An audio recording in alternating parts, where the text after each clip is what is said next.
ప్రభువైన యేసుక్రీస్తు వారి శక్తి కలిగిన నామములో కూడి వచ్చిన ప్రతి ఒక్కరికి నా ప్రత్యేకమైన వందనాలు చెల్లిస్తున్నాను.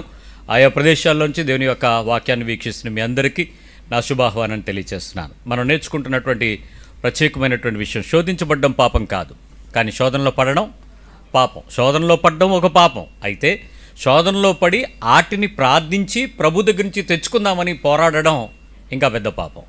కాబట్టి చాలా విషయాలలో శోధనలో పడ్డామని తెలిసిన తర్వాత చేసే ప్రార్థనలు కొన్ని ఉంటాయి, శోధనలో ఉన్నామని కూడా తెలియకుండా చేస్తున్న అనేకమైన మూర్ఖపు ప్రార్థనలు కూడా కొన్ని ఉంటాయి. సో వాటిని సరియైన రీతిలో వాటిని గెలుచుకొని వాటికి బయటకు తెచ్చుకోవాలి. 10 విషయాలు ఒక రకం అయితే, ఆఖరిగా చెప్పబడుతున్నటువంటి 5 విషయాలు మరికొంచెం ప్రత్యేకమైనవి. ఇవి బయటకు కనపడవు, ప్రతి మనిషిలో దాచి ఉంటాయి. వాటిని ప్రోత్సహించుకుంటూ ఉంటాడు, ప్రేమిస్తూ ఉంటాడు, ప్రార్థిస్తూ ఉంటాడు, భక్తిలో గడుపుతూ ఉంటాడు. కానీ అతడి జీవితంలో దేవుని యొక్క తీర్పును తెచ్చుకోవటానికి అవే కారణం అవుతాయి. కాబట్టి నువ్వు మరణించే లోపుగా ఈ అంతరంగ బలహీనతల్ని సరిచేసుకొని వాటిపై విజయం పొంది ప్రభు కృపను పొంది ఆ సంపూర్ణ దీనత్వాన్ని నువ్వు చూపించుకోగలిగితేనే నీ విశ్వాస జీవితంలో సంపూర్ణతను చూడగలుగుతావు. లేకపోతే అది ఎప్పటికీ కూడా ఆధ్యాత్మికమైన ప్రమాదంలో పడవేస్తాయి. జాగ్రత్త. దానిలో మొట్టమొదటిది వ్యభిచారం, రెండవది భావోద్వేగం, మూడవది గర్వం. ఈరోజు 4వ విషయాన్ని ప్రభు మాట్లాడినప్పుడు వాటిని వినటానికి సిద్ధపడదాం. 4వది ధనాపేక్ష. ఏంటది? మీ పక్కన అడగండి, ఉందా అని.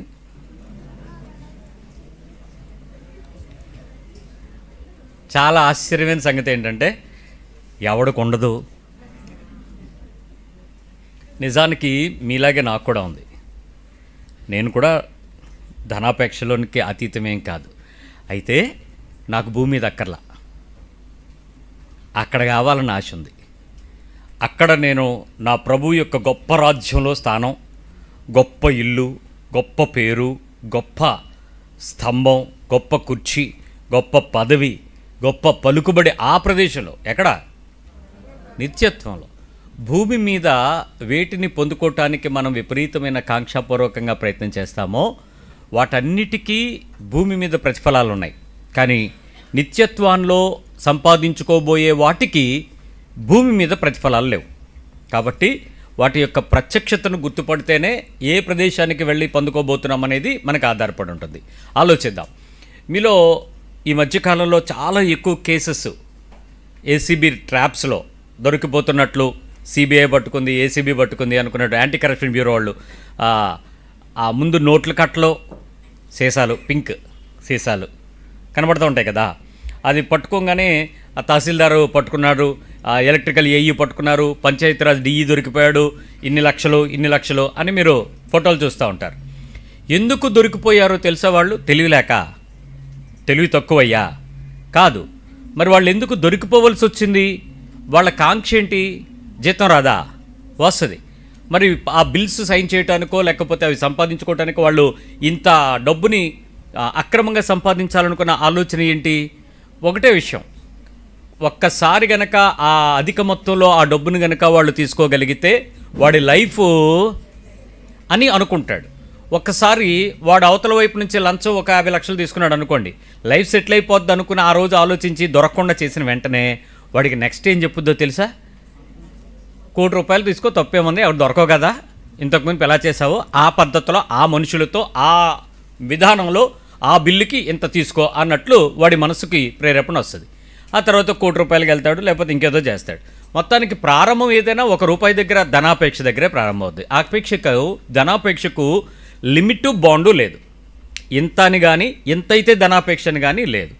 ఇక్కడ ఈ రకమైనటువంటి ధనాపేక్ష కలిగినటువంటి బలహీనత ప్రతి చోట ఏదో ఒక ప్రదేశంలో మనం సంపాదించాలి, మనం కలిగి ఉండాలి అనేటువంటి అపేక్ష లేని జీవి 7 సంవత్సరాల్లో పిల్లోడు, పాప, పిల్లలు 7 ఏళ్ల లోపు పిల్లలకి మీరు అడిడాస్ బూట్లు వేసినా ఆడికేం తెలీదు. డైపర్ పెద్ద బ్రాండ్ది ఏదో తెచ్చి డైపర్ వేసినా ఉంచుకోడు, ఆడికి సంబంధం లేదు. నువ్వు మంచి కాస్ట్లీయెస్ట్ కళ్ళద్దాలు తీసుకొచ్చి ఆడికి తగిలిచ్చినా వాడికేం సంబంధం లేదు. ఒక్కసారి ఊహ తెలిసి లోకంలోకి వెళ్ళిన వెంటనే వాడికి ఒక ప్రపంచం ఎప్పుడైతే ఎదురుపడుతుందో ఆ ప్రపంచంలో వాడు కూడా డబ్బు ఉన్నవాడి కొడుకుగా, కూతురుగా ఉన్నానా లేదా అనేది పరీక్షించుకోవడం ప్రారంభిస్తాడు. వాడికి 7 ఏళ్ల తర్వాత 10 ఏళ్ల లోపు వాడికి ఆ బ్రాండింగ్ని అలవాటు చేసేది ఎవరో తెలుసా? వాడి ఫ్రెండ్సా? మరెవరు? వాడి ఓన్ పేరెంట్స్. నా కొడుకు, అమ్మో నా కూతురు, నా కొడుక్కి నేను మంచిది కొనాలి, నేను వాడలేదు ఆ టైంలో, నా కొడుక్కి నా కూతురికి నేను మంచిది ఇవ్వాలి, ఎలాగైనా ఆ ఉత్తమమైనది నా బిడ్డలకి ఇస్తే వాళ్ళు చాలా కంఫర్ట్గా ఉంటారు. మనందరూ చెప్పుకునేటువంటి ఒకే ఒక దాని వెనకాతల సర్దుబాటు చేసేదండి పిండి కొద్ది రొట్టె. డబ్బును బట్టి వస్తువు, వస్తువును బట్టి డబ్బును బట్టి నాణ్యత, వస్తువును బట్టి వాళ్ళకి కావాల్సిన సుఖం, ఆ కంఫర్టు అది దొరుకుద్ది అని. ఈ మధ్యకాలంలో ఒకసారి చెప్పులు కొనాలి అనేటువంటి ఆలోచనతో ఒకసారి షాప్కి వెళ్ళాం. ఆ షాప్లో ఆ చెప్పులు ఖరీదు ఎంత అని అడిగితే 2000 చెప్పాడు. ఒకసారి గుండు జోళ్ళు మంది. 350 రూపాయలు దాటి చెప్పులు కొనలేనోడిని 2000 రూపాయలు కొనమంటే ఎక్కడ కొంటాం? 2000 రూపాయలు చెప్పులా? రబ్బర్ చెప్పులు, అందులోనూ లెదర్ చెప్పులే వచ్చేవి. బాటా 99 రూపాయలు ఉండేది ఒకప్పుడు. అది ఆలోచిస్తుంటే అన్నాడు, ఇది క్రాక్స్ అన్నాడు. అంటే ఏంటి అన్నాను.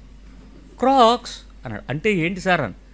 మీరు ఎప్పుడు వినలేదా అన్నాడు. అంటే విన్నట్టుగా గుర్తొస్తుంది కానీ నాకు ఏదో నచ్చట్లేదు సార్, మీరు మళ్ళీ చెప్పండి దాని గురించి, you tell the brand taluka quality ఏంటి చెప్పండి నేనంటే ఇట్స్ క్రాక్స్ అన్నాడు.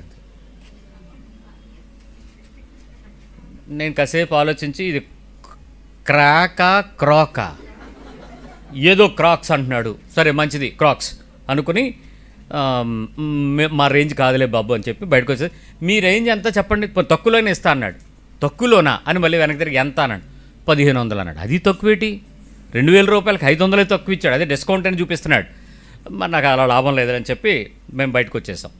నేను అదే విషయాన్ని ఏఐలో what is cracks, can we use it అని అడిగితే వాళ్ళు ఏం చెప్పాడు తెలుసా? అవి వాడినటువంటి పిల్లలు లేక పెద్దవారు ఏ శరీరానికైతే చెప్పులు ధరించి ఎక్కువసేపు ఉంటారో వాళ్ళకి క్యాన్సర్స్ వస్తాయని చెప్పాడు. నేను చెప్పలేదు, మీరు చూసుకోండి. ఎందుకు వస్తాయి అని అంటే దానిలో వాడేటువంటి ఒక ప్లాస్టిక్ పదార్థానికి సంబంధించినది నీ శరీరము ఒక వాహకం. దీని మీద మీరు రాసే ప్రతి కెమికల్ మీ బాడీలోకి ఇంజెక్ట్ అవుతుంది. ఎవ్రీ క్రీమ్ అది డైరెక్ట్గా బ్లడ్లో స్ట్రీమ్ అవుతుంది. దీని మీద మీరు ఎక్కువసేపు ఉంచే ఏదైనా రేడియేట్ అవుతుంది. కాబట్టి వాటితో మీరు జాగ్రత్తగా ఉండాలి అని చెప్పి యుఎస్లో ఆ పర్టికులర్ బ్రాండ్ తాలూకా అవి అవాయిడ్ చేశాడు అని ఉంది. కానీ నేను చూసిన తర్వాత చాలామందికి అవి వేసుకునేటప్పుడు వాళ్ళు ఎంత గొప్పగా ఫీల్ అవుతున్నారంటే మేము క్రాక్స్ వేసుకున్నాం అని ఫీల్ అవుతున్నారు. వాడికి చెప్పుల దగ్గర ధనం కలిగినటువంటి వ్యక్తిగా కనపరచుకోవాలని ఒక బ్రాండ్ని ప్రమోట్ చేస్తూ ప్రయత్నం చేయడానికి మనుషులను చూస్తున్నాం. ధన ఆపేక్ష అంటే మీరు అనుకుంటున్నారు డబ్బు మాత్రమే అనుకుంటున్నారా? కాదే, ధనంతో కొనుక్కునే వస్తువుని మీరు కలిగి ఉండాలి అనేది కూడా ధనాపేక్షే.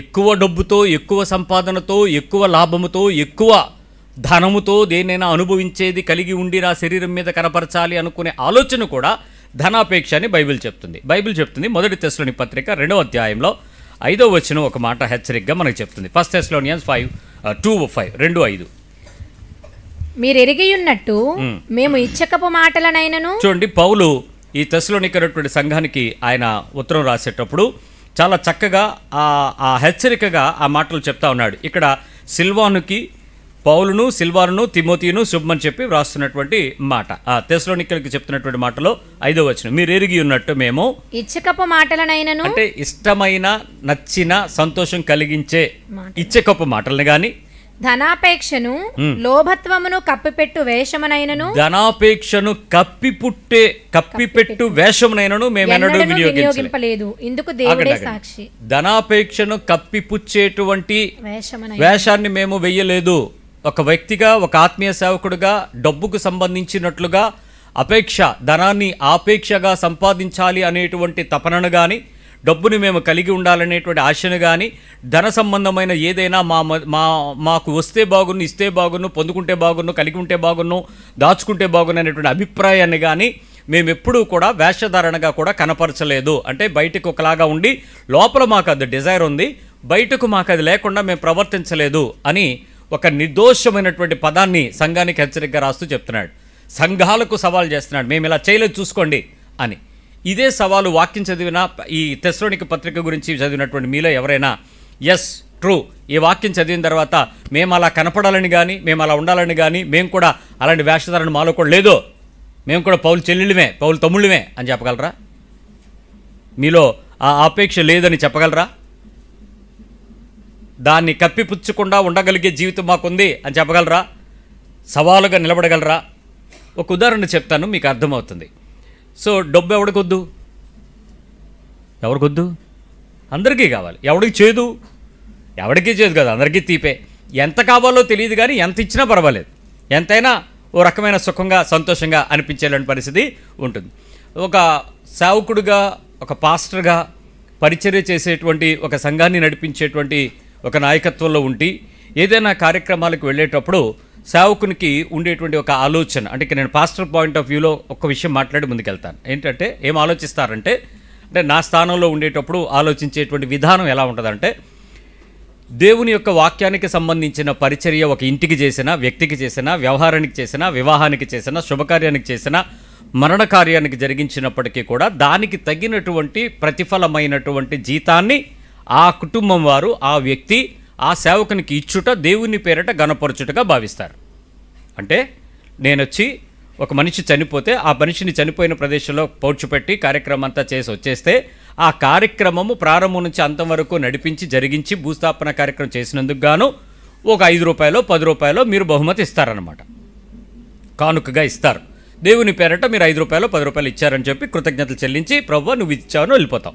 ఓ వివాహం జరిగించారనుకోండి, 2 రూపాయలు 3 రూపాయలు మీరు ఇస్తారనమాట. అందును బట్టి వివాహం జరిగించినందుకు ప్రభువా మీరు 2 రూపాయలు ఇచ్చారు, కృతజ్ఞతలు స్తోత్రాలని దేవుని పేరట ఆనందిస్తాడు. గృహప్రవేశం జరిగించామనుకోండి, గృహప్రతిష్ఠ, మీరు 10 రూపాయో పావలో ఇస్తారనమాట. ప్రభువా వీరు లక్షల రూపాయలు ఇల్లు కట్టుకున్నారు, మాకు 10 రూపాయలు కానుకిచ్చారు, స్తోత్రం వందనాలని చెప్పి కృతజ్ఞతలు చెల్లిస్తామన్నమాట. అట్లాగే ఏదైనా ఇంటికి సంబంధించినటువంటి కార్యక్రమాలు, పిల్లలకి ఏదైనా ఉద్యోగ విధి నిర్వహణ చేస్తే సేవకునికి దేవుని పేరట చెల్లించుట ద్వారా ఆ సేవకుడు సంతోషిస్తాడు, ఆనందిస్తాడు, మరి మిక్కిలి దేవునికి ప్రార్థన చేస్తాడు. ఇది సంఘానికి, ఒక నాయకత్వాన్ని కలిగించేటువంటి కాపరికి మధ్యలో ఉండేటువంటి అవినాభావ సంబంధం. ప్రార్థనతో పాటు ఆర్థిక సంబంధం, కొంచెం లావాదేవీలు బాగానే ఉంటాయి. ఇప్పుడు అలాంటి పరిస్థితుల్లో సంఘం అనుకోవటం తప్పేం కాదు, ఇది రెగ్యులర్గా జరిగేటువంటి వ్యవహారం. పాస్టర్గా మేము ఎక్స్పెక్ట్ చేయడం కూడా ఆ పావలా 10 రూపాయల నుంచి 10 రూపాయల వరకు తప్పేం లేదు, మేము కూడా ఆలోచిస్తాం. సో కార్యక్రమానికి నేను కూడా పిలువబడ్డాను, వెళ్ళాను. అది నేను వెళ్ళిపోయిన కార్యక్రమం కాదు, నేను పిలిస్తేనే వెళ్ళిన కార్యక్రమం. వాళ్ళు పిలిచారు కాబట్టి మర్యాదగా వెళ్ళాను. వెళ్ళినప్పుడు ఆ కార్యక్రమాన్ని చక్కగా జరిగించాను. ఎక్కడా కూడా ఏ రకమైన ఆశ లేదు, అపేక్ష లేదు, ఆలోచన లేదు.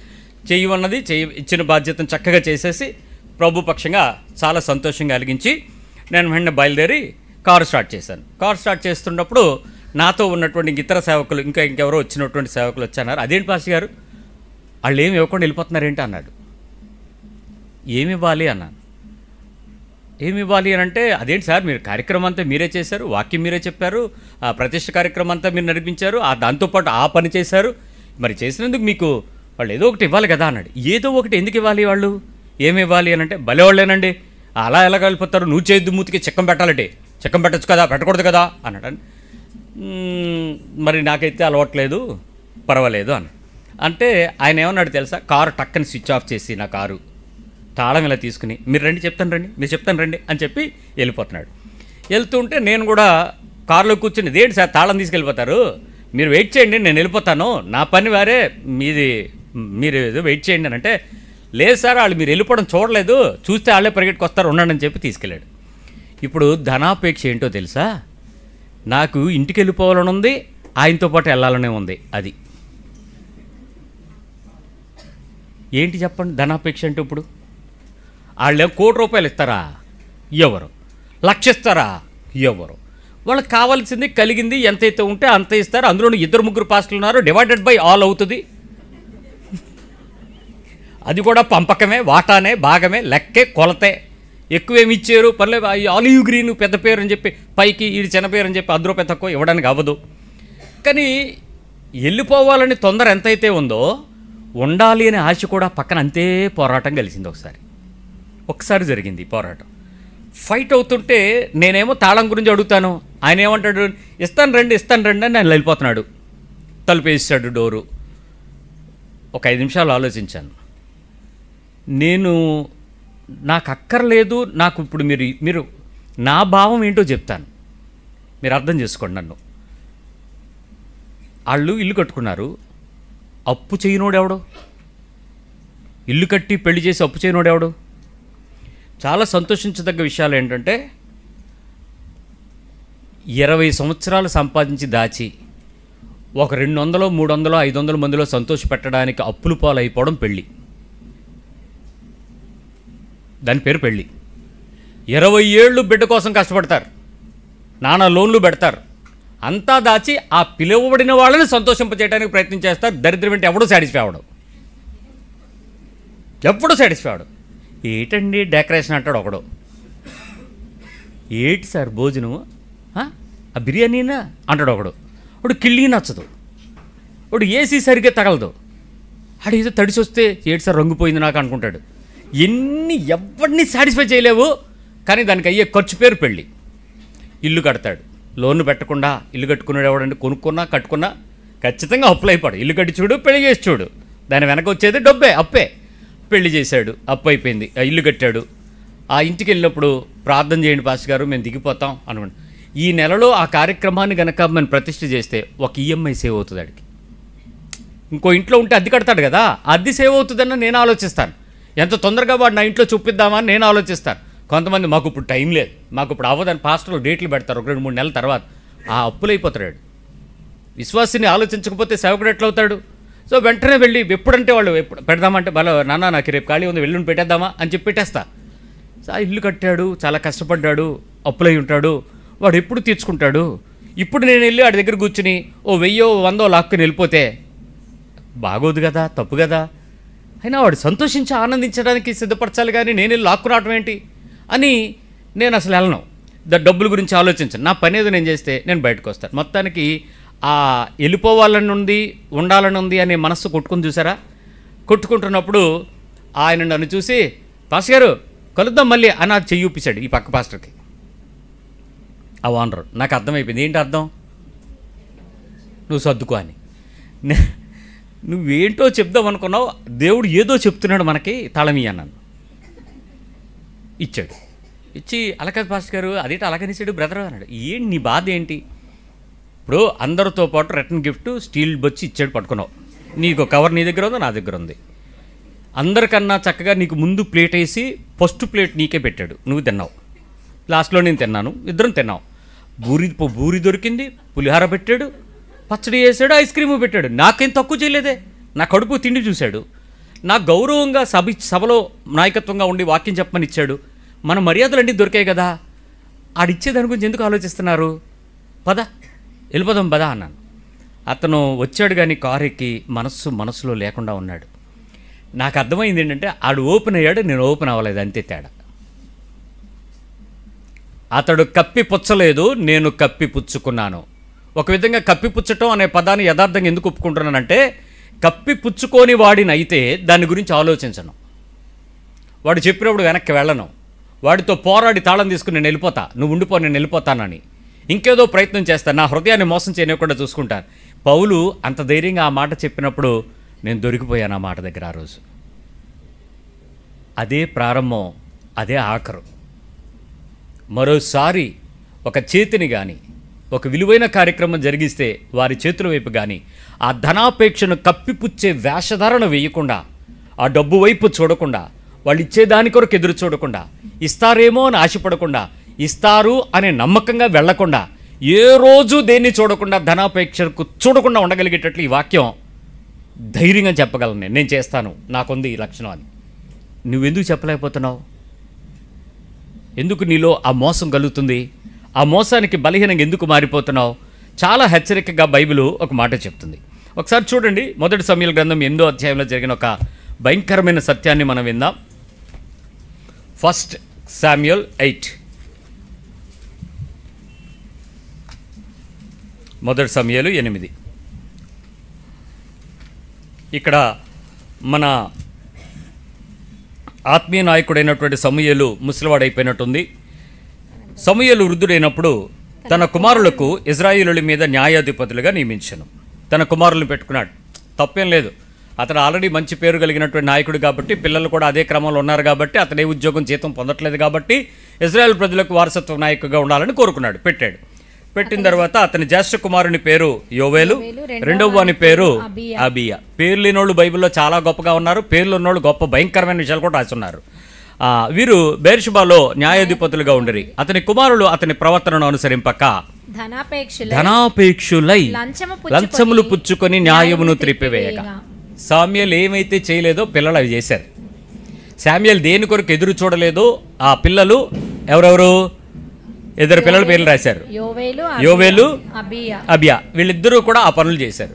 ధనాపేక్షులై డబ్బు సంపాదించాలనే ఆశ కలిగినటువంటి ఒక ప్రధాన నాయకత్వం డబ్బు వైపు వెళ్ళింది అని చెప్తున్నారు. మీరు వింటున్నారు ఈరోజు ఆఖరి రోజుల్లో ఇదొక బలహీనమైన పరీక్ష. మీరు మంత్రులుగా ఉన్నవారి దగ్గరికి వెళ్ళి మీరు ఏదైనా ఒక పని చెప్పండి, మా వాటా ఎంత అని అడుగుతున్నారు.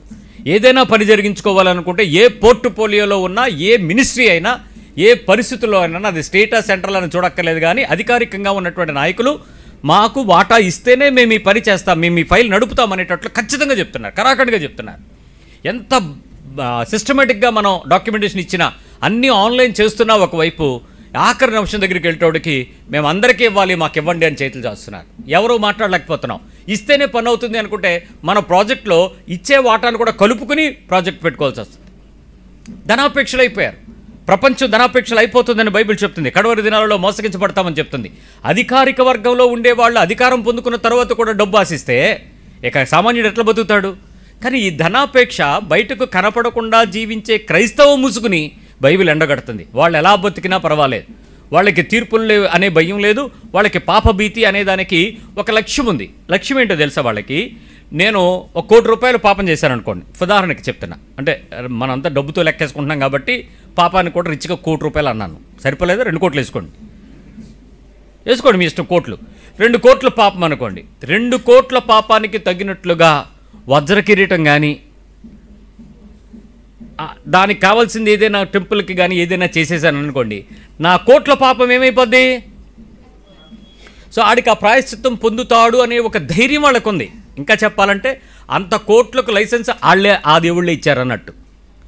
ఈ దేవుడు, నేను చెప్తున్న ఈ బైబిల్ దేవుడు నీతో చెప్పే పరిస్థితి ఏంటంటే, నీకు లోపల ఎంత ఉందా అన్న ఆపేక్ష కనబడకుండా నువ్వు దాస్తే చాలు, నేను చంపేస్తాను, నేను తీసుకెళ్ళి నరకలో పడేస్తాను అన్నాడు. వాళ్ళు చేస్తే చెల్లుబాటు అవుతుంది. గొప్ప భక్తులుగా వాళ్ళ పేర్లో శిలాఫలకాల మీద పెడతారు, ఆలయ ధర్మకర్తలుగా చేయగలుగుతారు.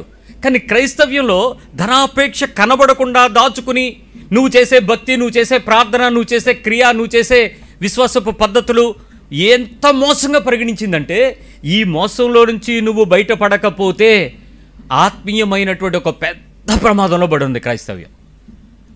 ఎలాంటి వాళ్ళనైనా చూడండి, ఇది ఎంతో మోసంతో బలహీనమే.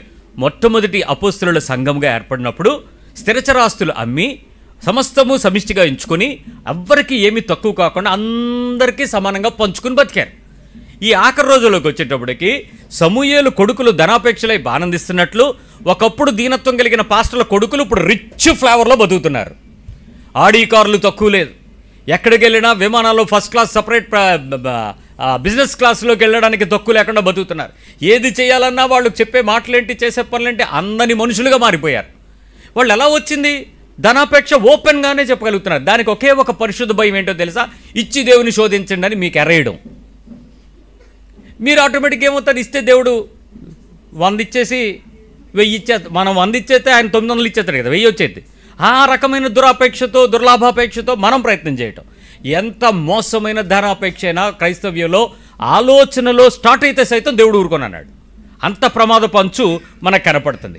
ఒకసారి చూడు, లూకా సువార్త 16వ అధ్యాయము, Luke 16 verse 13 నుంచి 16 మధ్యలో చెప్పబడిన ఒక ప్రత్యక్షత చూద్దాం. యేసు ప్రభువారు ఎంత బాధతో ఆ పదం చెప్పుంటాడో ఒకసారి చూద్దాం. లూకా 16 తీయండి అందరూ. లూకా 16:13 నుంచి. ఏ సేవకుడును ఇద్దరు యజమానులను సేవింపలేడు. ఇక్కడ జాగ్రత్తగా వినండి. ఈ కంటెంట్ లో మీరు ఇప్పుడు ఒక టాపిక్ వింటారు, ఇప్పుడు పూర్తి టాపిక్ వింటారు. ఏ సేవకుడును ఇద్దరు యజమానులను సేవింపలేడు. ఒక్క పనోడు ఇద్దరు మాస్టర్స్ కి స్లేవ్ గా ఉండగలడా? ఖచ్చితంగా ఉండలేడా? వాడు ఒకని ద్వేషించి ఒకని ప్రేమించును, లేక ఒకని అనుసరించి ఒకని తృణీకరించును. మీరు దేవునిని సిరిని సేవింపలేరని చెప్పాను. యేసుప్రభువు ఏం చెప్పారు? ఇద్దరికి మీరు ఒక సేవకుడుగా ఉండలేరు, ఇద్దరిని మీరు సేవించలేరు, ఇద్దరిని ఒకేసారి మీరు ఆరాధించలేరు అని చెప్పి. ఎవరా ఇద్దరు? దేవుడు, డబ్బులు. దేవుడు, నువ్వు దేవుడిని బాగా ప్రేమిస్తే డబ్బుని ద్వేషిస్తావు, లేదు డబ్బును బాగా ప్రేమిస్తే ఆటోమేటిక్గా దేవుడిని ఏం చేస్తావు? ద్వేషిస్తావు. సత్యమేంటో తెలుసా? దేవుడిని మీరు బాగా ప్రేమించారో డబ్బు మీ దగ్గర ఉండదు, ఇది మీ దగ్గర ఉండదు. డబ్బును మీరు బాగా ప్రేమించారో దేవుడు మీ దగ్గర ఉండడు. మరి ఎలాగండి? దేవుడు మీ దగ్గర ఉంటే మీకు కావాల్సినవన్నీ వస్తాయి, డబ్బు ఉండదు. డబ్బు ఉండదు. దేవుని కొరకు నువ్వు 100 రెట్లు కోల్పోయావు అనుకో, అప్పుడు డబ్బు వస్తుంది 100 రెట్లు. 100 రెట్లు కోల్పోకుండా నీ దగ్గర డబ్బు ఒకటేమైనా వచ్చింది అని అంటే అది ప్రమాదం, నిన్ను మించుతానికి వచ్చింది, నిన్ను మింగేస్తుంది ఆ డబ్బు. 100 రెట్లు నువ్వు కోల్పోయావు అనుకోండి, ప్రభు నామ నిమిత్తం కానీ, సువార్త నిమిత్తం కానీ, దేవుని రాజ్యం నిమిత్తం కానీ, అప్పుడు నీకేమొస్తాయి భూమి మీద? ఇహమందు 100 రెట్లు వస్తాయి. ఈ కోల్పోకుండా మాత్రం రావు. అక్కడ నీ ఉద్యోగం కోల్పోవాల్సి ఉంటుంది, నీ భార్యను కోల్పోవాల్సి ఉంటుంది, నీ కుటుంబాన్ని కోల్పోవాల్సి ఉంటుంది, నీ బంధువులను కోల్పోవాల్సి ఉంటుంది, నీ ఇల్లు, నీ ఆస్తి, నీ ఆరోగ్యం. ఇక నీకంటూ ఏమైనా ఉందంటే నీకు బైబిలు, ఆ సంఖలో ఆ బైబిలు తప్ప ఇంకేముండదు. ఆ స్థితిలోకి వెళ్ళిపోయాక నీకు 100 రెట్లు వచ్చేస్తాయి. ఆ రకంగా దేవుడు ఇవ్వాలనుకుంటాడు. కానీ మధ్యలో ఏదైనా మన నడమంత్రం సిరి తగిలిందంటే, అంటే ధనవంతుడైన వాడు సంఘంకి వస్తే నడమంత్రం సిరి అంటే, మంచి డబ్బులు ఉన్నోళ్ళు నీ సంఘంలో చేరితే నడమంత్రం సిరి అంటారు దాన్ని. ఇంకా అక్కడి నుంచి పాస్టర్ గారు రింగ్ మారిపోద్ది, మొత్తం సంఘం పరిస్థితి అంతా మారిపోద్ది. నీ ఇల్లు మారదు చూసుకో, నువ్వు ఎప్పుడు అపాకలోనే ఉంటావు, మా బిల్డింగ్లు మారిపోతాయి. అది ఎక్కడి నుంచి వస్తుందంటే నడమంత్రం సిరి, దేవుడు ఇచ్చింది కాదు, మధ్యలో దూరింది. అది నిన్ను అలాగే నాశనం చేస్తుంది, జాగ్రత్త. సరే, వాస్తవానికి వచ్చేద్దాం. ఇప్పుడు దేవుని యొక్క మాట చెప్తుంది, ధనవంతుడైనటువంటి వ్యక్తిగా ధనాన్ని కానీ, సిరిని కానీ, అదే డబ్బుని కానీ, దేవుని కానీ మీరు ఇద్దరిని సేవించలేరు అని చెప్పాడు. తర్వాత వచ్చిన చూడండి ఆశ్చర్యమైన విషయం, 14. అపేక్ష గల పరిసయ్యులు ఈ మాటలన్నీ విని ఆయనను అపహసించుచుండగా ఏమన్నారు వాళ్ళు?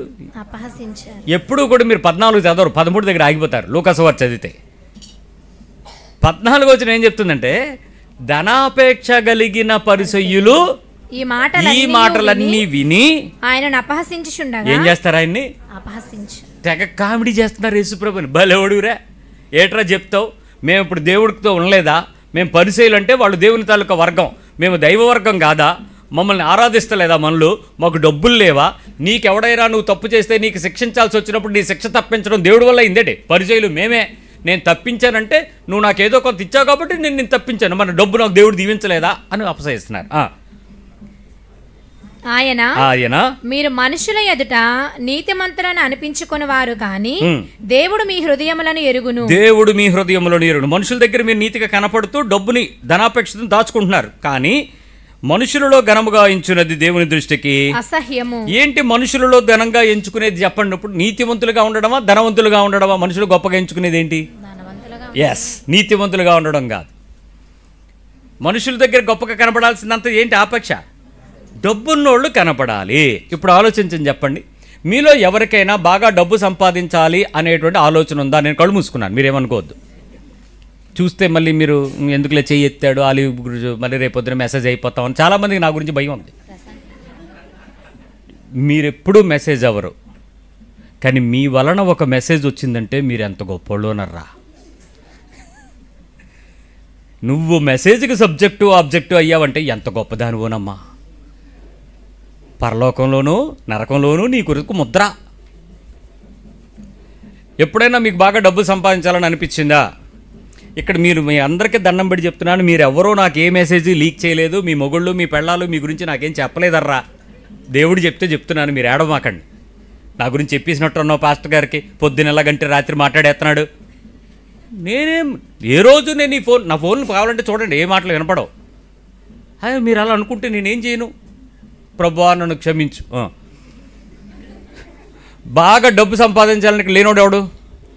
సో ధనాపేక్ష నీకుంది. 2, మంచి ఖరీదైన బట్టలు కట్టుకొని గొప్పగా కనపడాలని ఉందా లేదా? మీరు అడగచ్చు, ఖరీదంటే ఎంత అని. ఎంతో చెప్పనా? ఇన్కమ్ ట్యాక్స్ డిపార్ట్మెంట్ నుంచి ఎప్పుడైనా మీ ఇంట్లో గనక రైడింగ్ అయితే, ఏ వస్త్రాన్ని అయితే దాని ఖరీదైనటువంటి చీర తాలూకా, సూటు తాలూకా, ప్యాంటు షర్టు తాలూకా బిల్లు తీస్తారో, ఆ బిల్లులో సుమారుగా 7,500 రూపాయలు దాటినటువంటి ఏ వస్త్రం నీ దగ్గర ఉన్నా అది ఖరీదైన వస్త్రంతో లెక్క. 7,500 as per income tax department. 7,500 రూపాయలు ప్యాంటు షర్టు నువ్వు అక్కడ వేసుకున్న సూట్ కనబడిందనంటే you are liable under the tax conditions. మరి నీ చీర ఎంత ఉందో చూసుకో. పెళ్లి చీర అన్నావు 35,000 అంటున్నాడు, 45,000 అన్నారు. మొన్న ఎవడో అడిగితే గౌన్ ఎంత అనంటే అడు చెప్తుంది 70,000. 70,000 గౌనా? చచ్చిపోయినప్పుడు కూడా ఇయడానికి అవదా అన్నాను. నిజం చెప్తాను, చచ్చిపోయిన తర్వాత శవానికి దూర్చలేం గౌను. మరి ఎందుకది? సూట్ కేసు దండగా దానికి ఒక సపరేట్ సూట్ కేసు ఇస్తున్నారు, దానివల్ల పెట్టి ఉంచడమే, పెళ్ళిలో కనపడటం మూసేయడం. ఏదో వేయండి, పడండి, నాకేంది. దేవుడికి రాదు ఘనత. దానికి టెక్కర్ అంటించుకుని అక్కడ నడవండి. ఈసారి ఫోటోగ్రాఫర్లు మీరు తీయండిరా, 2 జూమ్లు వేసి దీని ఖరీదు ఎంత అంటే చూసినోడు ఎర్రెక్కిపోతాడు. ఆలోచించండి, బాగా ఖరీదైన బట్టలు మీరు వేసుకోవాలని మీకు ఎప్పుడైనా అనిపించిందా? మంచి నగలు లేక మంచి ఖరీదైనటువంటి ప్రదేశంలో ఉండే ఇంటిలో మేము ఉండాలని మీకు ఎప్పుడైనా అనిపించిందా? ఖరీదైనటువంటి ఇల్లు, నెలకి 50,000 రూపాయలు రెంట్ కట్టడం ఖరీదైనటువంటి ఇల్లుతో సమానం, 50,000 రూపీస్.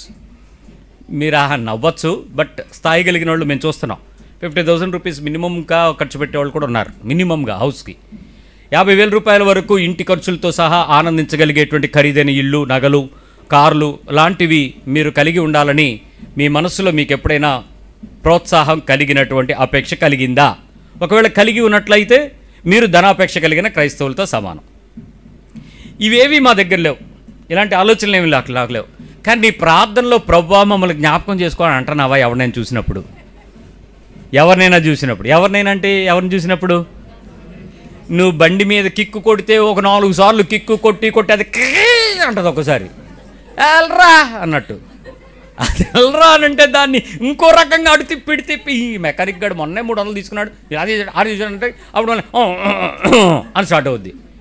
స్టార్ట్ అయిన తర్వాత అప్పుడు వెనకాతల నుంచి మ్యూజిక్ స్టార్ట్ అవుద్ది. డొక్కు బండి వేసుకుని ఎప్పుడు చూసినా దీని మీదే తిప్పుతాను, ఎప్పుడు చూసినా మన బతుకులు ఇంతే. 2 సౌండ్లు, బండి సౌండు, సీటు సౌండు. మొత్తానికి ఆ సౌండ్ మీద మలాగంటావు, కూర్చో, వెళ్ళిపోద్ది బండి, వెళ్ళిపోద్ది. ఎందుకు వెళ్ళిపోద్దు? సడన్గా అయిపోద్ది, ఎప్పుడో అయిపోద్ది, దరిద్రం అయిపోద్ది, ఇద్దరం అయిపోవాలి అంతే. నీ ఆశీర్వాదాలు చల్లకుండా బండి వేసుకుని ఏడుచుకుంటూ ఆ బండితో ప్రయాణం. ఆ పక్కనే ఇంకో కారు వచ్చి, నల్ల కలర్ కారు అలా వచ్చి పక్కన ఆగుద్ది. నీ దరిద్రానికి అదే కనపడాలా?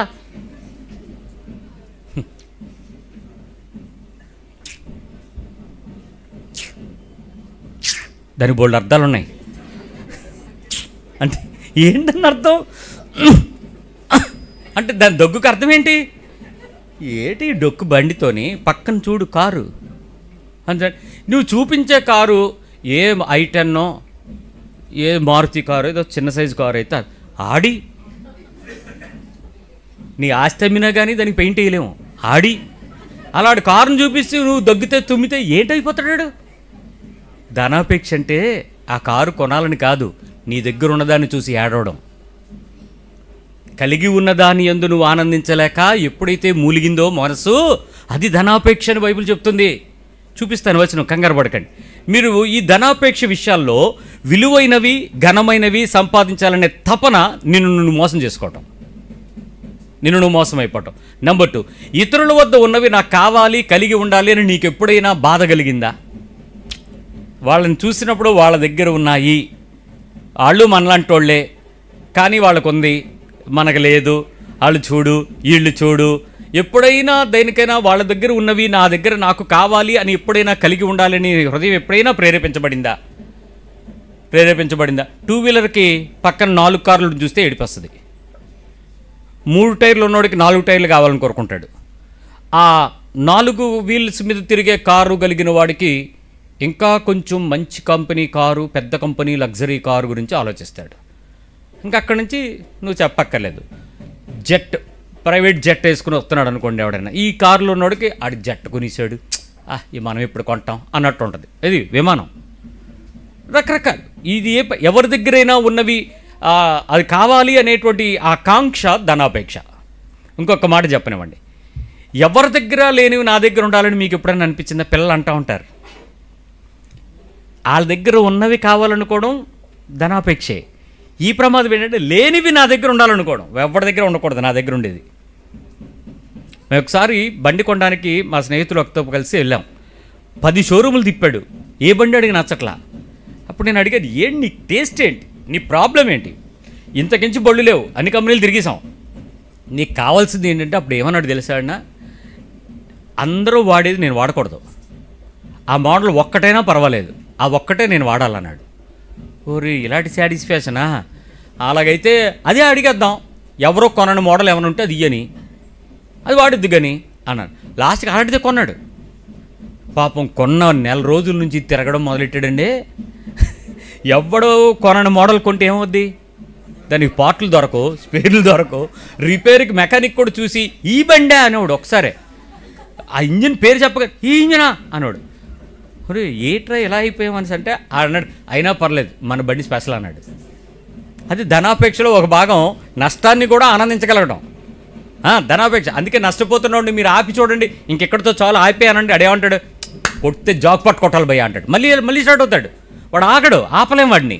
రైట్. మరొక విషయం, ఒకరి దగ్గర ఉన్నదానికంటే భిన్నంగా నా దగ్గర ఏదైనా ఉండాలని మీకు ఆశ కలిగి ఉన్నారా? భిన్నమైనది లేకపోతే కొత్తది లేక కొంచెం మంచి గొప్పది ఉండాలని మీకు ఎప్పుడైనా ఏదైనా విషయంలో మీకు ఆలోచన కలిగి ఉందా? అది ధనాపేక్ష.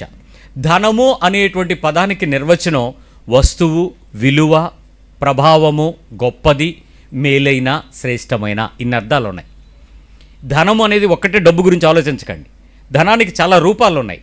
కాబట్టి ఆ శ్రేష్టతలో ఏది పట్టుకుందామని ప్రయత్నం చేసినా జాగ్రత్త. ఆఖరికి ఇది ధనాపేక్ష అని మీరు అనుకోని విషయం ఒకటి చెప్తాను. ఎప్పటికైనా కొనుక్కోవాలి, ఒకసారి అనండి. ఎప్పటికైనా అనుభవించాలి, ఎప్పటికైనా ఉంచుకోవాలి, ఎప్పటికైనా సంపాదించాలి. ఈ 4 కోరికలు ఉంటే చాలు నువ్వు ధనాపేక్షతో చచ్చిపోవడానికి.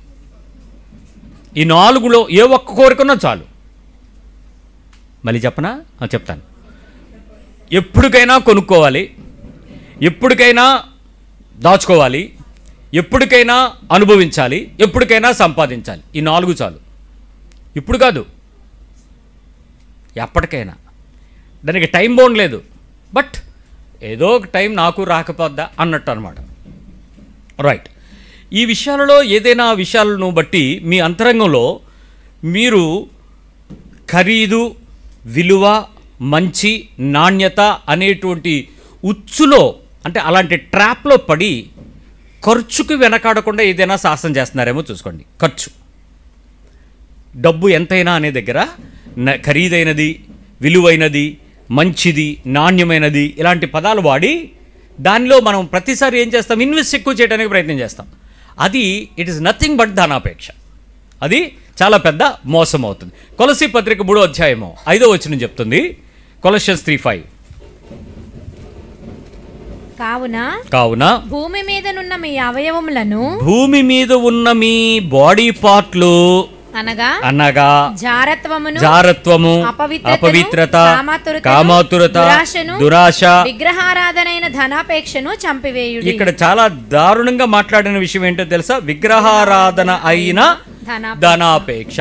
బైబిల్లో ధనాపేక్షకు 2వ నిర్వచనం ఏం చెప్తాడంటే లోభత్వము అని చెప్తూ ఉంటాడు. అంటే ఇది గ్రీక్ భాషలో లోభత్వము అనగా పిసినారిత. 3:5 కొలస్సీ 3:5. లోభత్వము అనేటువంటి పదానికి ధనాపేక్ష అనే పదానికి నిర్వచనం లోభత్వం ఎందుకు చెప్తాడంటే, ఒకే పదానికి 2 అర్థాలు ఉంటాయి గ్రీకులో, 3-4 అర్థాలు కూడా ఉంటాయి.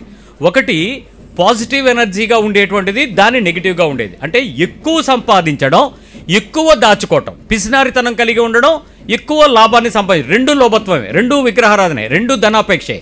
అందుకే 2 పదాలు నిర్వచనంగా కింద లోభత్వం ఉంటుంది, పైన ధనాపేక్ష అంటాడు. అందుకని గ్రీడ్ ఆఫ్ మనీ అంటే ఎక్కువ సంపాదించుకుందామని చేసేటువంటి తపన, ఎక్కువ దాచేసుకుందాం, ఎక్కువ సంపాదించి నుంచేసుకుందాం అనేటువంటి పిసినారితనం. ఈ 2 కూడా ప్రమాదమైన పరిచయం. ఇప్పుడు ఆలోచించండి, మీ మనస్సులో ఎక్కడైనా, ఏ పరిస్థితుల్లోనైనా, ఏ విషయాల్లోనైనా ఈ వచనం చెప్తున్నట్టు మీ అవయవాలు అయినటువంటి అని పదం వాడాడు. విగ్రహారాధన అనే పదం వాడుతూ మీ 3వ వచనం మీ భూమి మీద ఉన్న మీ అవయవాలు అన్నాడు. అవయవాలు అంటే ఏంటి? మీ బాడీలో పార్ట్స్. మీ బాడీలో ఒక పార్ట్గా ధనాపేక్ష ఉంటుంది. మీ శరీరంలో ఒక ఇన్బిల్ట్గా ఉండేటువంటి అవయవం ఎలా అయితే ఉండిపోతుందో, మీ కన్ను ఎలాగో, ముక్కు ఎలాగో, నోరు ఎలాగో, కాలు ఎలాగో, చెయ్యి ఎలాగో, కడుపులో కిడ్నీ ఎలాగో, అంతరంగంలో అలాగే ఒక పార్ట్గా ధనాపేక్ష ఉంటుందంట. అంటే ఏంటి? సొసైటీతో పాటు పెరిగే మీరు కమ్యూనిటీలో జరిగే దేనిని బట్టి అయినా, ఏ పరిస్థితిని బట్టి అయినా మీకు తెలియకుండానే మీ అవయవం పెరుగుతున్నట్లు ధనాపేక్ష పెరుగుద్ది. ఇది ప్రమాదం. మీ లివింగ్ స్టాండర్డ్ ఎప్పుడు కూడా పెరుగుతూనే ఉంటుంది. కావాలంటే చూడండి, ఒకప్పుడు మీరు ఉండేటప్పుడు చిన్న పెంకిటిల్లు లేకపోతే కమ్మలిల్లు, చిన్న ఒక పోర్షన్ డాబా, ఒక బెడ్రూమ్ ఉంటే గొప్ప విషయం. బెడ్రూమ్ అనే ఆలోచన లేదు. ఒక చిన్న వరండా, చిన్న గది, తర్వాత వంటగది. ఒకప్పుడు రైలు పెట్టి 3 గదులే, ఆ తర్వాత 4 గదులు వచ్చాయి, ఆ తర్వాత పక్క సైడ్ బెడ్రూమ్లు వచ్చాయి. లివింగ్ స్టైల్ ఏమవుతుంది? డూప్లెక్స్ హౌస్ దగ్గరికి వచ్చింది. ఇప్పుడు మంచి అపార్ట్మెంట్ కట్టుకుంటున్నాం, విల్లాలోకి వెళ్ళిపోతున్నాం, బంగ్లాలోకి మారిపోతున్నాం, నెంబర్ ఆఫ్ హౌసెస్ పెరుగుతున్న కొద్దీ మనకి ఇది ఏముంది అని అంటే ఏంటోనండి, ప్లేస్ సరిపోవట్లేదా? 5 గదులు ఉండి ప్లేస్ సరిపోవడం ఏంటి ప్రాబ్లం? అదే మీకు అర్థం కాదు. మాకు ఆ విషయం తర్వాత అర్థమైంది. చర్చి అందరం కలిపి ఒకే రూమ్లో ఉండేటప్పుడు మాకేం పెద్ద ఇబ్బందులు అనిపించలే. దేవుని కృపను బట్టి, పరిస్థితులన్నిటిని బట్టి అవసరాలు పెరిగినాయి, పిల్లలు పెరుగుతున్నారు, వర్షాలు పెరిగిపోతున్నాయి, తడిచిపోతున్నారు. వాళ్ళందరికీ కొంచెం ఉండడానికి కావాల్సిన విశాలంగా కట్టాలని ప్రార్థన చేసి ప్రభు ఇచ్చినటువంటి కన్నీటికి ప్రతిఫలంగా ఓ షెడ్ వచ్చింది. షెడ్ వచ్చిన తర్వాత మాకేం అవసరం వచ్చింది తెలుసా? స్టోర్ రూమ్ అవసరం వచ్చింది. ముందు మాకు రాలే. ఇప్పుడు ఎక్కడ పెట్టాలి అని అంటే దానికి ఒక మళ్ళీ గోడ కట్టి దానికి ఒక గది పెంచాం. ఆ గది పెంచిన తర్వాత ఇంకొక ఫ్లోర్ వేయాల్సి వచ్చింది. ఇవన్నీ వేసిన తర్వాత ఇప్పటికీ మాకు ప్రాబ్లం, బిల్డింగ్ అంతా బోల్డ్ ప్లేస్ ఉంది, అయినా మాకు ఒక రూము కొరత ఎప్పుడు కనపడతానే ఉంటుంది. ఇంకోటి వేస్తే బాగున్ను, ఇంకోటి కడితే బాగుండు. మీ ఇంట్లో కూడా అంతే. ఎంత స్టోర్ రూమ్ ఉన్నా నిండిపోయిన తర్వాత మళ్ళీ ఏమవుతుంది? ఇంకో గది ఉంటే బాగుండు అనిపిస్తుంది. కొరత విగ్రహారాధన లేక శరీర అవయవాల్లాగా నీడు ఆ పరిస్థితిని బట్టి పెరుగుతూ ఉంటుంది. నీ లైఫ్ స్టాండర్డ్ పెరుగుతూ ఉంటుంది, పరిస్థితులు పెరుగుతూ ఉంటాయి. ఒకప్పుడు మీరు రోడ్డు మీద బట్టలు కొనుక్కున్నాం, కానీ ఇప్పుడు షాప్లోకి వెళ్ళి కొనుక్కుంటున్నాం. ఇప్పుడు ఆన్లైన్లో కొంటున్నాం, బ్రాండ్లోకి వెళ్ళి కొనుక్కుంటున్నాం. రకరకాల మన లైఫ్ స్టాండర్డ్ పెరుగుతుంది. ఒకప్పుడు వాటర్ ఎక్కడంటే అక్కడ ఏమంటే కొంచెం మంచినీళ్ళు ఇవ్వడానికి గ్లాస్తో తాగాం. ఇప్పుడు మినరల్ వాటర్ బాటిల్ లేకపోతే స్టీల్ డబ్బా లేకుండా బయటకు రావట్లేదు. దాని పేరు వేడి నీళ్ళు. హాట్ వాటర్ లేకపోతే తాగడు మా అబ్బాయి. మీ అబ్బాయి లైఫ్ స్టాండర్డ్ పెంచావా పెరిగిందా? సొసైటీతో పాటు పెరిగిపోద్ది. బట్టలు ఒకప్పుడున్న పరిస్థితి, తిండి ఒకప్పుడు పరిస్థితి వేరు, ఇప్పుడు అలా కాదు, స్టాండర్డ్ పెంచేసుకున్నాం. ఆధ్యాత్మిక జీవితంలో పెరిగే స్టాండర్డ్ ఎలా ఉండాలో ధనాపేక్ష దానికి రివర్స్లో తగ్గాలి, కానీ ఇక్కడ రివర్స్లో పెరుగుతుంది. ఏమంటే ఒక ఆయన అన్నాడు, మన దేవుడు అడుక్కునేవాడు కాదు అన్నాడు. మరెవరు ఆ మాట చెప్పి నువ్వెందుకు అడుక్కుంటున్నావు? నాలంటోడు అదే అడుగుతాడు, నువ్వెందుకు అడుక్కుంటున్నావు? నీ దేవుడు అడుక్కునేవాడు కాదు, నువ్వెందుకు అడుక్కుంటున్నావు? వీటికి అర్థమైంది నీకు చెప్పడానికే, నాకు కాదు. సో ఏంటి నీ బాధ? అవయవాలలో పోరాడుతున్న దుర్నీతిలో ఉన్న ధనాపేక్ష మనల్ని. వస్తు సంబంధమైన విషయాల్లో విలువ కొరకు మీరు ఎప్పుడైనా ప్రార్థన చేశారా? వస్తు సంబంధమైన విలువ కొరకు ప్రార్థన చేశారా? విలువైన దాని కొరకు ఎప్పుడైనా ప్రార్థన చేశారా? విలువైన ఏ వస్తువుకైనా విలువ ఉంది, ప్రతిదానికి ఓ ఫ్యాక్టర్. శాంసంగ్ ఫోను ఓ ఖరీదు ఉంది, ఎంగిల్ ఫోన్ అంటే యాపిల్ కాయ కొరికేసింది. యాపిల్ ఫోను దానికి ఖరీదు ఉందా లేదా? విలువ ఉందా లేదా? నీ మనసులో ప్రార్థన వచ్చేటప్పుడు ఫోన్ కొందాము అనుకునేటప్పుడు ఐఫోన్ 17 రేపు సెప్టెంబర్లో రిలీజ్ అయిపోతుంది కాబట్టి, ఐఫోన్ 15, 16 తక్కువలో అమ్మేస్తారు కాబట్టి పోతే పోయింది, ఎలాగైనా గింటే ఆ ఎంగిల్ ఫోన్ కొనిస్తే బాగుండు ప్రభువా, ఫ్లిప్కార్ట్లో ఆ సేల్ ఏదో ఉందంట, ఎలాగో ఒకలాగా దాన్ని తగ్గించదు, నాకు వచ్చేలాగా చూడు, ఏదైనా కొనేలాగా నాకు సహాయం చేయి, ఈఎంఐ తక్కువ పడేలాగా చూడు, ఎలాగైనా కొనిస్తే అది అది అది డ్రీమ్, అది అది ధనాపేక్ష. విలువ ఆధారిత ప్రార్థన ధనాపేక్ష. అది ఫోనే కాదు, ఇల్లు.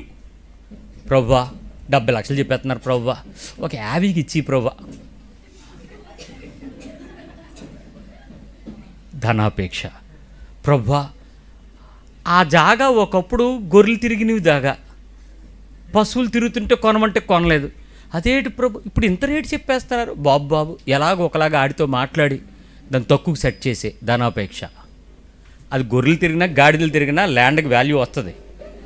ఆ రోజు నేను రూపాయికి ఇస్తానంటే కొనలేదు, ఇప్పుడు 10,000 రూపాయలు పెట్టి కొనాల్సిందే, దానికి తప్పదు, రేటు ఉంటుంది. సో ఏదైనా విషయాలు. మరికొంతమందికి ధనాపేక్ష కనపడకుండా చేసే ప్రార్థనలు ఏమైనా ఉన్నాయేమో చూసుకోండి. ప్రభువా ఈ నెలలో బంగారం రేటు తగ్గుద్దంట, ఆ రోజు వరకు ఆగి ఆగి ఆగి దాచి దాచి దాచి ఈ వడ్డీ అక్కడెట్టి ఆ వడ్డీ అక్కడ తెచ్చి అది ఇది కలిపి తీసుకెళ్ళి ఆ తులం కొనేస్తే ప్రభువా, బంగారం కోసం ప్రార్థన చేస్తావేటి? దానికి తులానికి రేటు తగ్గించమని అడగడం ఏంటి? అది ఎప్పుడు తగ్గుద్దా అని ప్రార్థన చేసి కనిపెట్టడం ఏంటి? ఏమనాలి నిన్ను? అసలు నీ దేవుడు దేనికి సంబంధించినాడు? క్షయమైన వస్తువుల కొరకు ఎదురు చూసేవాడా, అక్షయమైన పరలోకం కొరకు ఇచ్చేవాడా? మరి నీ ప్రార్థనలో దానికి దిగదాచేసేవేటి యేసుప్రభుని? ఇప్పుడు మీకు అర్థం అవుద్ది, అయితే ఇలాంటి ప్రార్థన చేయకూడదు, వెళ్ళి డైరెక్ట్ కొనియాలని. అంతేనా? డైరెక్ట్ దిగిపోతావా? డైరెక్ట్ కొనేసిన ప్రాణం అప్పదు. ఎందుకో తెలుసా? అది కొన్న రోజు దేవుని స్తోత్రం అంటావు కాబట్టి. బంగారం పట్టుకుని దేవుని స్తోత్రం అన్నోడేవాడు. ప్రభువా నాకు తెలుసు బాబు, నేను నీ మీద నడుస్తానని, కాకపోతే నడిచేంత నా దగ్గర లేదు కాబట్టి ఒంటి మీద నడిపించుకుంటున్నాను. ప్రభువా, వెండి కొందామనుకుంటున్నాను, మా పిల్లలకి బంగారం కొందామనుకుంటున్నాను. మంచిదే, నువ్వు కొనుక్కో, తప్పేం లేదు. దానికి దేవుని పక్షమైనటువంటి విషయాలపై దాన్ని విలువగా, దీవెనగా, ఆశీర్వాదంగా, ఇది ధనాపేక్ష, ఇది ప్రమాదం. తర్వాత క్షయమైన వస్తువులు జాగ్రత్త. 3, స్థిరచర ఆస్తుల విషయంలో వాటి అభివృద్ధి కొరకు నీ హృదయంలో ప్రార్థన ఏమైనా మొదలవుతుందేమో చూసుకో. ప్రభువా, కారు కొందాం అనుకుంటున్నాను నాయనా, కాకపోతే ఎలాగూ నా చేతిలో ఇప్పుడు 15 లక్షలు ఉన్నాయి, కానీ ఇంకొక 10 లక్షలు ఈఎంఐ పెట్టేస్తే పెద్ద కారు కొనిసుకోవచ్చు. ఈఎంఐ అనేటువంటి పదం, ఏ అమ్మాయి అయినా, ఏ రకమైన పాపమైనా ఆ పాపము నీకు జీతమే. రుణస్తులుగా మారకండి. నువ్వు చచ్చిపోయిన రోజు అది రుణంగా మారిపోద్ది. నువ్వు అనొచ్చు, దానికి ఇన్సూరెన్స్ వేసాను, దాని డబ్బులు వచ్చేస్తాయి, తర్వాత మా ఆవిడ వాడించుకుంటుంది. తప్పుడు చేయకు. అసలు రుణము పెట్టి ఏ వస్తువులు కొనకండి. ఇల్లు కొనకండి, బంగారము కొనకండి, కార్లు కొనకండి. ఏ ప్రాపర్టీకి కూడా ఆ ఈఎంఐ బేసిస్లో కొనడానికి ప్రయత్నం చేయకండి, అది దేవుని చిత్తం కాదు. అలా అన్నది మీరు అడగచ్చు, మరి అలాగనైతే మేము ఇంకెప్పటికే లైఫ్లో కొనలేమండి అని. నీలాంటి వాడి మీదే ఆడు ఒప్పడైపోతున్నాడు. నీలాంటి మిడిల్ క్లాస్ మెంటాలిటీ మీదే. నీ దేవుడు నీకు సమస్తము చేయగలిగిన వాడు, నీకు ఆలోచనకి సరిగా అందక, దేవుని మీద నమ్మకం కలిగి ఉండలేక స్థిరమైన కలిమి యెహోవా ఇచ్చేవాడు. మర్చిపోతారు ఆ విషయాల్లో. రైట్, జాగ్రత్త. స్థిరచర ఆస్తుల విషయంలో వాటి అభివృద్ధికి మీరు ప్రార్థన చేస్తున్నట్లయితే అది దేవుని మీద మీ అవయవాలలో పోరాడుతున్నటువంటి చెడ్డ నీతి, దాని యందు మీరు నష్టపోతారు. తరువాత అంతస్తుకు తగిన అలంకరణల కొరకు ఖర్చులు జరిపే ప్రార్థనలు దేవుని నీతి కాదు. అంతస్తుకు తగిన, ఖరీదుకు తగినటువంటి వస్తువుల కొరకైనటువంటి ప్రార్థనలు. మీరు సింగిల్ బెడ్రూమ్ అనేటువంటి ఇంట్లోకి మీరు వెళ్ళారనుకోండి, మీకు కావాల్సింది ఒక కుర్చీ, 2 కుర్చీలు, చిన్న మంచం పడుకోవడానికి, అంతకన్నా సోఫా సెట్ వేయడానికి పట్టదు కదా. డబుల్ బెడ్రూమ్లోకి వెళ్ళంగానే ఫస్ట్ రావాల్సింది ఏది? Sofa set. దానికి కొంచెం 3 కుర్చీలు, మరో పక్క 2 కుర్చీలు వేసుకోవడానికి. ఇంకొంచెం త్రిబుల్ బెడ్రూమ్లోకి వెళ్ళామనుకోండి, ఇంకో డబుల్ కాట్ మంచం, పరుపు కావాలి. ఇంక ఇల్లు పెరిగే కొద్దీ వస్తువులు ఏమవ్వాలి? ఇంప్రూవ్ అవుతాయి, పెంచుకోవాలి, తప్పని పరిస్థితి. వాటిని ఎంతెంత అన్నదానికి హద్దు లేదు, నింపాలి. ఆ ప్లేస్ నింపకపోతే వచ్చిన వాళ్ళని, ఏంటండి ఇంత ఖాళీగా ఉంది, డబ్బు అడిస్తాడా? ఓ డైలాగ్ ఇచ్చిపోతాడు. ఆ తర్వాత తప్పు ఎవడది? నువ్వు వెళ్ళంగానే అక్కడ ఒకడు ఉంటాడండి, మా స్వామి ప్రపంచానికి నడిచి సైకిల్ మీద ఎక్కుతున్నవాడిని బండి మీద ఎక్కించినోడు బజాజ్ బండి, సైకిల్ మీద ఉన్నవాడిని బండి మీద ఎక్కించాడు. ఇప్పుడు నిన్ను అప్పులు పాలు చేసినాడు బజాజ్ ఫైనాన్స్ వాడే. ఏ దుకాణంకి వెళ్ళండి ఆడు ఉంటాడు జీరో ఫైనాన్స్ అని. ఒక్కసారి లోన్ తీసుకో, ప్రపంచంలో నిన్ను బయటికి పోనివ్వడాడు. అది అయ్యేలో ఫోన్ చేస్తాడు, సార్ మీకు ఇంతకుముందు టీవీ కొన్నారు, అది అయిపోయింది, వాషింగ్ మిషన్ ఇచ్చిమంటారా? అప్పుడు నీకు అనిపిస్తుంది లోన్ ఎలాగూ పోయింది కదా, ఇది ఎలాగూ తగ్గిపోతుంది, అది వచ్చేస్తుంది, ఏముందలే, సరే కానిచ్చాయి, వచ్చే సంతకం పెట్టి ఇంటికి మిషన్ తెచ్చాయి. వెంటనే అది అవుతుంది అనేటప్పటికి ఆడు ఫోన్ చేస్తాడు, సార్ ఇంతకుముందు ఎప్పుడో కొన్నారు టీవీ, ఇప్పుడు అయిపోయి ఉంటుంది, ఎల్ఈడి కొంటారా? జీరో ఫైనాన్సే. జీరో ఫైనాన్సు, ప్రాసెసింగ్ ఛార్జీలు. మీరు బయటకు వచ్చేటప్పటికి వస్తువు ఖరీదు ఎంత పెరుగుద్దో తెలుసా మీకు? తెలియని మోసంలో ఇరుక్కుపోతున్నారని మీకు అర్థం కావాలి. జాగ్రత్త. ధనాపేక్ష, స్థిరచర వస్తువుల విషయంలో వాటి అభివృద్ధి కొరకు ప్రార్థన చేయటం, అంతస్తుకు తగ్గ అలంకరణలు ఖర్చు పెట్టే ప్రార్థన చేయటం, సామాన్యమైనటువంటి జీవన శైలిలో నుంచి ఆశ్చర్యపరిచే జీవన శైలి కొరకు ప్రార్థన చేయట ధనాపేక్ష. స్టాండర్డ్ లివింగ్ స్టైల్లో నుంచి ఒక్కసారిగా దాని మీదకి వెళ్ళేటువంటి పరిస్థితి. ఏమండి, ఆధార్ కార్డులు అందరూ పర్సులు తెచ్చుకున్నారా? తెచ్చారా ఆధార్ కార్డులు? ఈ మధ్య ఫోన్లో ఆధార్ కార్డుల్లో బస్సులో యాక్సెప్ట్లో దింపేస్తున్నారంట. అందుకని ఫిజికల్గా ఆధార్ కార్డు పెట్టుకోవాలి. Very good. పెట్టుకుని మీరు బస్సు ఎక్కి మీకు కావాల్సిన దగ్గరికి వెళ్ళిపోవచ్చు, కావాల్సిన దగ్గర దిగిపోవచ్చు ఆంధ్రప్రదేశ్లో ప్రస్తుతానికి. Very good. మీరు ఆ బస్సులు ఎక్కి, అంటే ఆటోలు దిగి ఇప్పుడు బస్సు స్టేజ్కి ఎక్కారు అంటే ఆటో ఎంత 3.5 లక్షలు, బస్సు ఎంత 35 లక్షలు, అంటే పెద్ద బస్సు ఎక్కుతున్నారు. మీరు ప్రశాంతంగా ఎక్కి దిగిపోతున్నారు, టికెట్ లేదు మీకు. మీరు 2 వీలర్ కొనుక్కున్నారు ఈ మధ్య. నేను మార్గదర్శిలో చేరా, టీవీఎస్ 50 కొన్నా, అలాగే ఏదో కొనుక్కున్నాను. నువ్వు బస్సులో వెళ్ళేవాళ్ళని ఎలా చూస్తావు చూడు. నువ్వు ఇండివిజువల్ కదా, నీ బండి నీ మోపెట్టి తీసుకెళ్ళిపోతుంది కదా, నీవు ఎక్కడ కావాలన్నా నీ దగ్గరికి వెళ్ళిపోయి బండి బస్సులో వెళ్ళేవాళ్ళని ఎలా చూస్తా? ఆధార్ కార్డు బ్యాచ్ అని ఆ హెల్మెట్లో నుంచి ఒక నేరం చూసేవాళ్ళు ఎక్కినట్టు చూసే చూపుని చూసావా? నీకు తెలియకుండానే మన లోపల అది అనిపిస్తూ ఉంటుంది. ఆ గర్వం లోపల నుంచి రప్పిస్తూ ఉంటుంది. అంటే నేను అందరినీ అంటలేదు, ఆ స్థాయి పెరిగినప్పుడు మన కింద ఉండేవాళ్ళ పరిస్థితి కంట్రీ బ్రూట్స్ అనాలనిపిస్తుంది. ఈ పదాలు వాగేస్తూ ఉంటావు, నోట్లో జారిపోతూ ఉంటాయి, ఎంత ప్రేమలో ఉన్నా కూడా. జాగ్రత్త, అలాంటి పరిస్థితి నీ హృదయంలో నుంచి ఆశ్చర్యపడే జీవన శైలికి నువ్వు ఎరిగినప్పుడు, ప్రార్థనలు చేసేటప్పుడు నీకు తెలియకుండా వచ్చే గర్వము ధనాపేక్ష. ఎప్పుడైనా పరిస్థితుల్లో మీరు ఆలోచించి ఒక్కసారి ఆలోచించి చెప్పండి. హెబ్రీ పత్రిక 13వ అధ్యాయం 5వ వచనం, 13:5.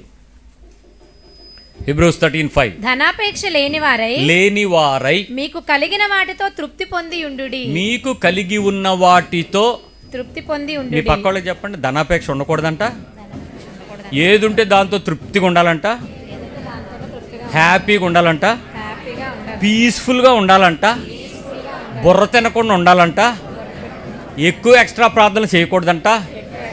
ఏది ఉంటే దాంతో హ్యాపీగా ఉండమని బైబిల్లో రాసి ఉంది, అండర్లైన్ చేసుకో అని చెప్పు. తృప్తి లేని, తృప్తి పడని జీవితం నీ జీవితంలో పోరాడుతుంది అని అంటే నీకున్న పెద్ద సమస్య పాపం కన్నా పెద్దది, అది ధనాపేక్ష. విచిత్రం ఏంటో తెలుసా, పాపం ఒకరోజు పశ్చాత్తాపడినిస్తుంది. Whatever the sin you are committing, there is a remedy for every sin. క్రీస్తు రక్తం నిన్ను ఒప్పిస్తుంది ఒకరోజు. కానీ ధనాపేక్ష అనే పాపం నిన్ను పొడుచుకుని చచ్చిపోయేలాగా చేస్తుంది. You will be out from the life, జీవం పోతుంది. పాపము ఒప్పించబడిన పశ్చాత్తాపపు జీవితాన్ని నీకు ఇవ్వడానికి పాపం వలన వచ్చే బహుమతి ఉంది, ఒక విడుదల ఉంది. కానీ ధనాపేక్షకు నీకు విడుదల లేదు. నువ్వు బయటికి రాలేవు, చచ్చిపోతావు, చంపబడతావు. ఆ అపేక్ష నిన్ను చంపేస్తుంది. నీకు తెలియకుండానే నువ్వు నరక ప్రాణులైపోతావు. నీ శరీరం నాశనం అయిపోతుంది, నీ కుటుంబం నాశనం అవుతుంది, ప్రజల మధ్య రోడ్డును పడతావు, జీవితం వ్యర్థం అయిపోతుంది. ఉపయోగపడాల్సిన ప్రయోజనకరమైన నీ శరీర తత్వము, స్వభావం దేవుని దృష్టిలో పెంటగా మారిపోతుంది బతుకు. తృప్తి పడనివ్వని పరిస్థితి, ఆ సాటిస్ఫాక్షన్ ఉండదు. ఇల్లు ఉంది కదా హ్యాపీగా, ఏటో చెక్క సున్నాలు అవ్వలేదు, చెక్క సున్నాలే, ఆ తర్వాత తెల్ల సున్నం ఇదిగని. ఆ సున్నం వేసేసిన తర్వాత ఏంటో టెక్స్చర్ పెయింట్ కూడా వేయించలేదు, మామూలు రంగు వేసాడు మా ఆయన. మొన్న ఒకడు అంటున్నాడు, పాస్టర్ గారు ఏంటి పాస్టర్ గారు పెయింట్లు వేస్తున్నారా అన్నాడు. అవునన్నా, కొంచెం మా వాళ్ళు తల రుద్ది మార్చారు, దాన్ని కొంచెం తెల్లగా దాన్ని చేద్దాం అనుకుంటున్నానంటే, అప్పుడు ఆయన ఏమన్నాడు తెలుసా, మంచి కలర్స్ వేసేయాల్సింది బ్రదర్ అండి. చచ్చా, క్లబ్బా, రంగులు వేయడం ఏంటి, క్లబ్కి వేస్తాం రంగులు, చర్చికి వేస్తాం, ఏదో ప్లెయిన్ కలర్ ఒకటి వేస్తే బాగుంటుంది కదా అంటే అంటే మా చర్చిలో గోడకు రంగు ఉంటుందండి. మరి అదేం ఆనందమో. అదో మనం ఎవరిని ఏం అనలేం. కానీ జాగ్రత్తగా ఉండాల్సిన విషయం ఏంటంటే తృప్తి పడనివ్వదు. ప్లెయిన్ కలర్తో తృప్తి లేదు. నెక్స్ట్ ఇంకోటేదో ఉండాలి, ఇంకోటేదో కావాలి, తృప్తి పడనివ్వదు. చాలామందికి తృప్తి పడనివ్వదు. రోలు ఉంటే తృప్తి పడిపోయినోడికి గ్రైండర్ ఎందుకు? రుబ్బు రోలు, దంచుడు కర్ర ఉన్నప్పుడు అదేంటిది గోటం, బండతో పచ్చడి చేసుకున్న రోజులు ఉన్నాయి, రుబ్బుకుని అన్ని కార్యక్రమాలు తిన్న రోజులు. గ్రైండర్ కావాలి. గ్రైండర్ ఉన్నోడు ఏమంటాడు తెలుసా, వెట్ట గ్రైండర్ లేదు. ఏది ఇడ్లీ రుబ్బు, గారెలు రుబ్బు వేసుకోవడానికి దానికి లేదు, వెట్ట గ్రైండర్ లేదు. ఈ రెండు ఉన్నోడికి మసాలా గ్రైండర్ లేదు, అంటే చిన్నది ఉంటుంది. ఏమంటే మొత్తం గ్రైండర్ అంతా పెట్టుకోవడం, చిన్నది ఇలా పెట్టి ఇలా నొక్కితే గిర్రు ఉంటుంది కదా, అది కావాలా. నెక్స్ట్ ఇక ఏది అడిగినా మీ ప్రతి ఇంట్లో పెద్దది, చిన్నది గుంతున్నారు. మొన్న ఏంటిది అన్నాను, టీలో యాలు కొట్టుకోవడానికి. తృప్తి లేదు నీకు. మళ్ళీ రాతి యుగమే నీ బతుకు. ఇంత ఎలక్ట్రానిక్ యుగంలో కూడా మళ్ళీ ఏ యుగం? సన్నికాలం ఉందా, రుబ్బురోలు ఉందా, ఆ తిరగలు ఉందా, అది ఉందా? ఎందుకండి అని అడిగితే ఏదైనా దానిలో ఉన్నట్టు ఇప్పుడు రాదు. అదంతా ఎప్పుడు తెలియాలి నీకు? ఇంట్లో పెట్టుకోవడానికి స్థానం లేదు, స్థలం లేదు. అలాగని కొత్తది కొనకపోతే మెంటల్ పీస్ లేదు. కారులో వెళ్తుంటే దాని వైపు చూసుకుంటూ ఉండిపోవడం, బండి మీద వెళ్తుంటే ఆపండి, ట్రాఫిక్ నువ్వు ఆపితే వెనకాల 10 మంది వస్తారు. ఏమంటే అది వెళ్ళిపోతున్నాడు పడి వెళ్ళిపోని, నీకు కావాల్సినప్పుడు వస్తుంది. తృప్తి లేదు. ఆ రాత్రి నిద్ర లేదు. ఏంటి సంగతి అంటే కొనలేదు, వెళ్ళిపోయింది, ఈ రూట్లోనే వెళ్ళాడు. వెళ్ళడా, ఆడ అమ్ముకునేవాడు వెళ్తాడు. నీకెందుకు తృప్తి లేదు? వస్తుపరమైనటువంటి అతృప్తి పడని దురాశ కలిగిన జీవితం. ఇంకా ప్రమాదకరమైన విషయం ఏంటంటే మనుషుల జీవితాలలో ఓర్వలేని వ్యసనం అటండి ధనాపేక్ష ఫలం.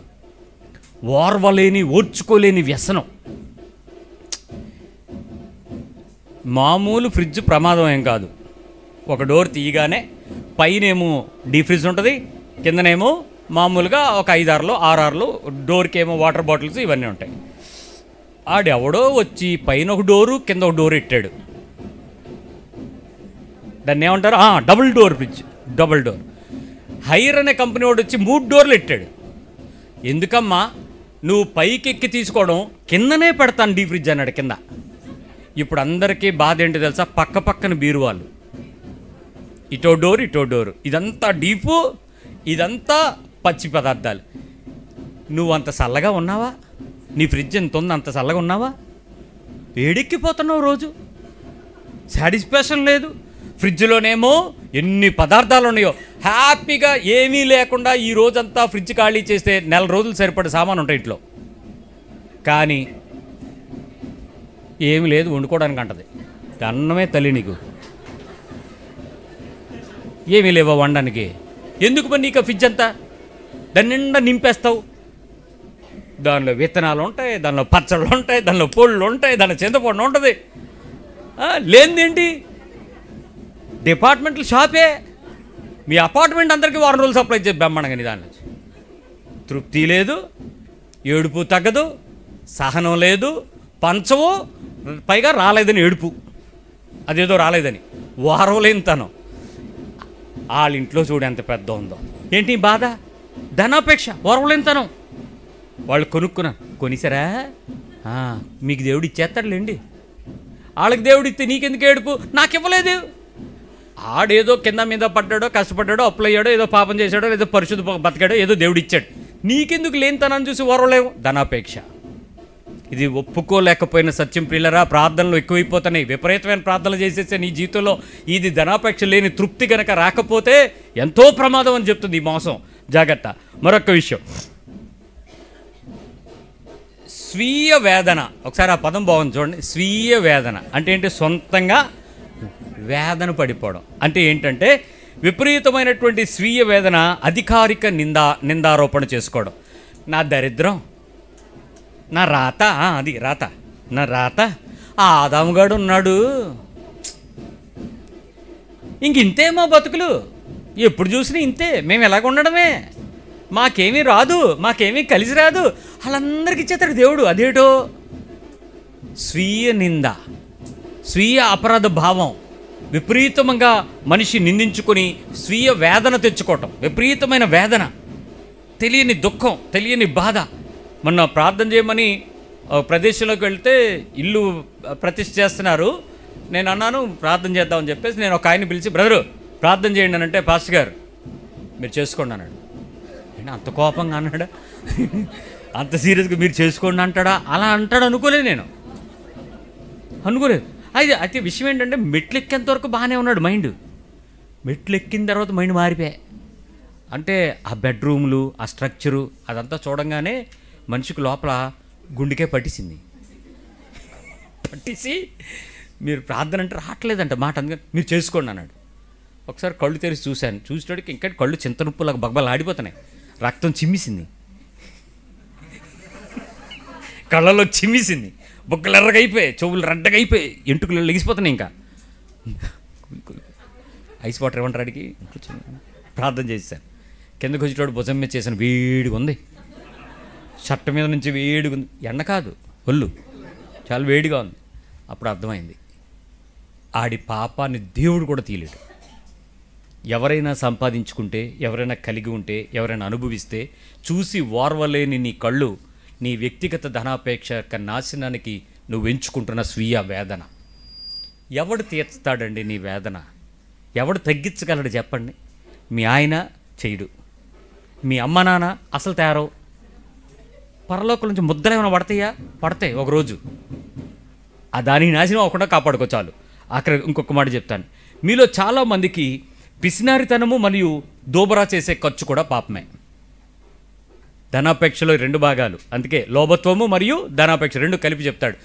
దాచేసుకోవటం, ఇవ్వకపోవటం, బిగబట్టడం, పంచకపోవటం, ఇచ్చుకోలేకపోవటం ఒక నేరం అయితే, అది లేదు అని బాధపడి వస్తే ఇచ్చేదాన్ని, ఉంటే పంచేదాన్ని, నాకుంటే నేను ఇవ్వకుండా ఉంటానా అంటే ఏంటి? ఎవరిని నిందిస్తావు?